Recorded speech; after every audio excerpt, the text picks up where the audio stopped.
You work out daily to keep your joints strong, but still feel that pain, hear that cracking, and struggle to stand up. Perhaps the very things you believe are helping are silently destroying your knee joints day after day. The truth is, not every seemingly good habit is right for someone over 60. There are things you do every day because you think they are right, but if done incorrectly, they become the silent culprits that damage joints and erode bones. Practicing yoga, but with the wrong posture, walking too long on hard surfaces, drinking excessive milk thinking it is good for bones, or using dietary supplements without guidance. It all starts with a desire to live healthily, but can lead to unexpected consequences. In this video, we will look at 5 seemingly healthy habits, but which are actually harming the bones and joints of older adults.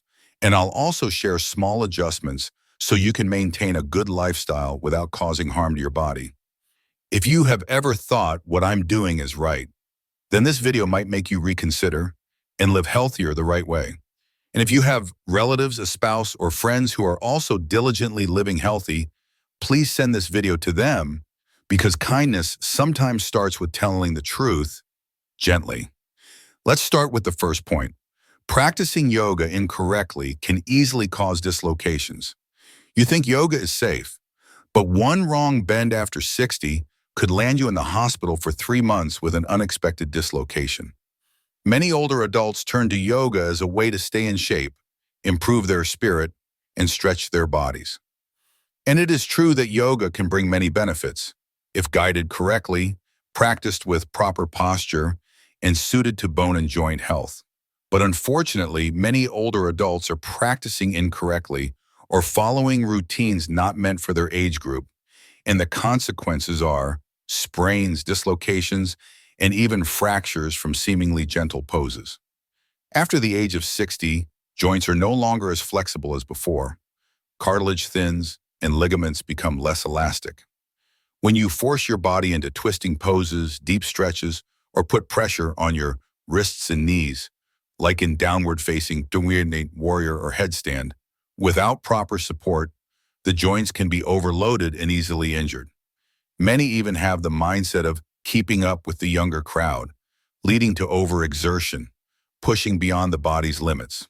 A study published in the Orthopedic Journal of Sports Medicine showed the rate of yoga-related injuries in people over 65 doubled in just 5 years, mainly due to incorrect execution and lack of guidance from experts suited for seniors.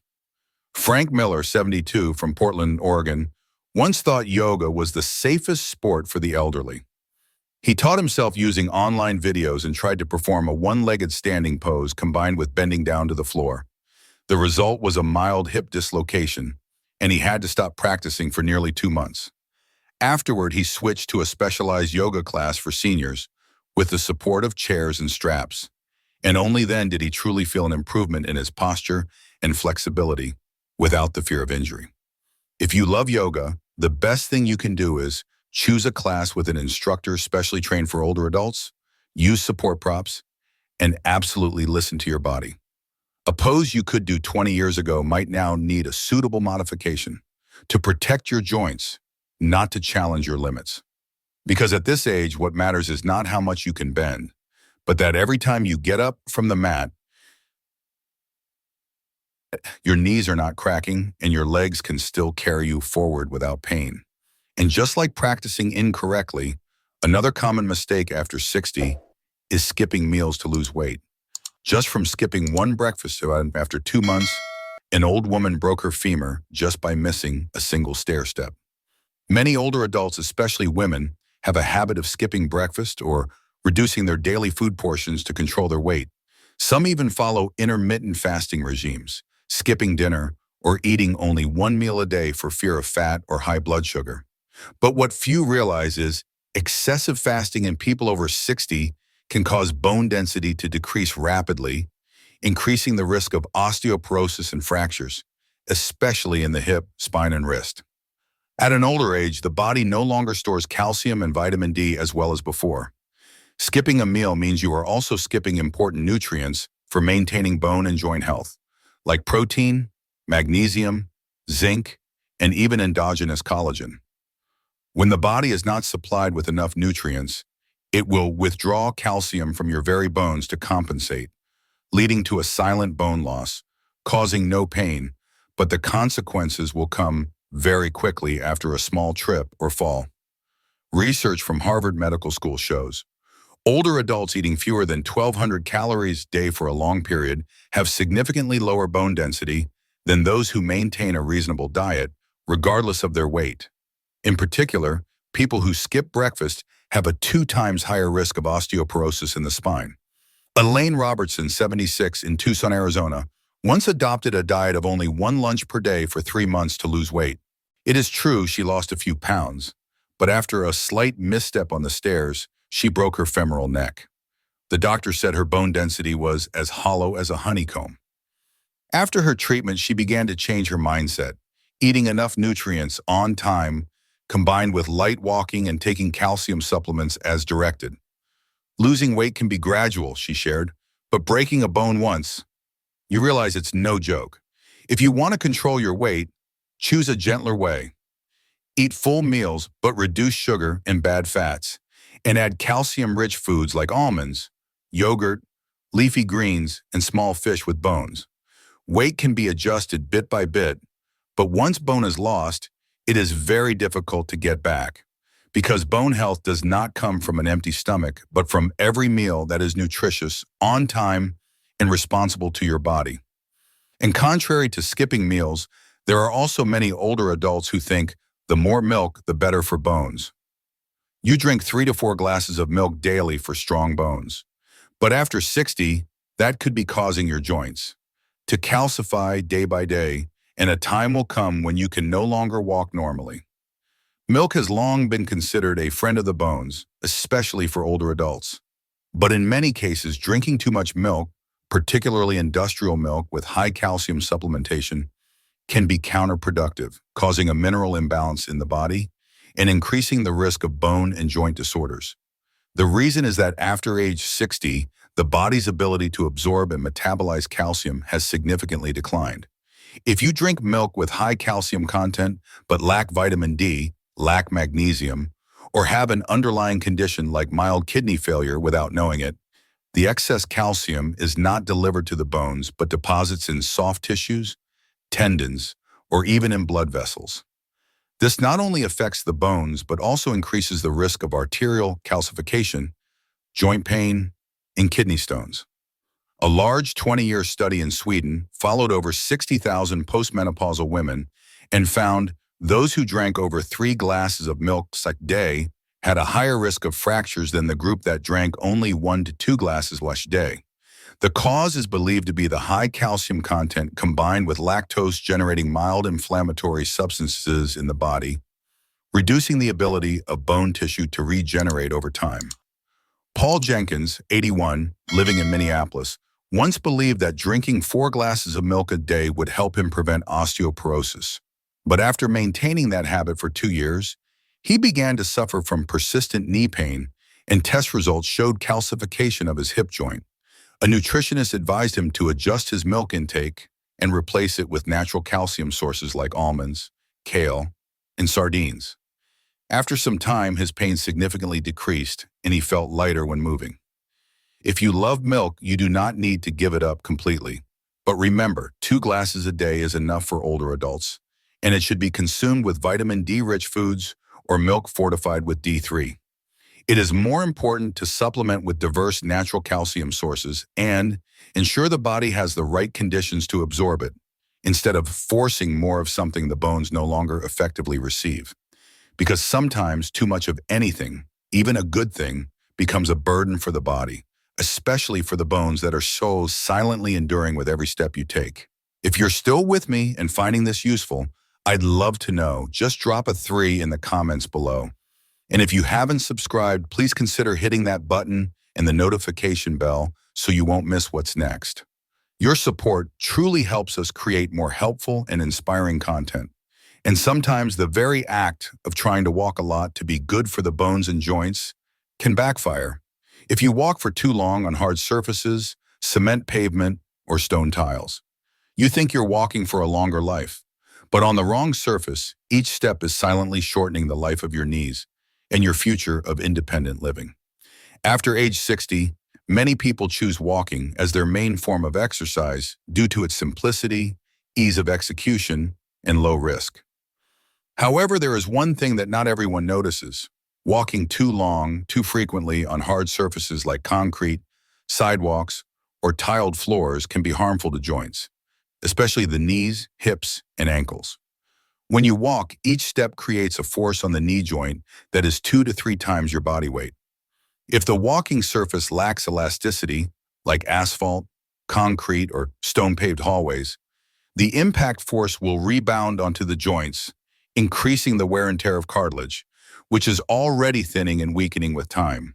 In the long run, this can lead to arthritis, knee pain, or even joint deformities if not rested and adjusted in time. A study at the University of California showed older adults who walked more than 60 minutes a day on hard surfaces had a 35% higher rate of knee pain compared to the group that walked on soft surfaces or used specialized mats. Exercise is still good, but what is important is choosing a surface that is appropriate for the weakening joint structure that comes with age. Janice Howard, 74, in San Diego, used to have a habit of taking morning walks around her neighborhood, where all the paths were paved with hard tiles. After a few months, she began to experience a dull ache in her hip and knee joints, despite not falling or getting injured. A physical therapist advised her to switch to walking in a park with soft grass and to use shoes with soft cushioning. Just a few weeks later, she felt a noticeable relief when she walked. You do not need to stop your walking habit. Just change the environment a bit.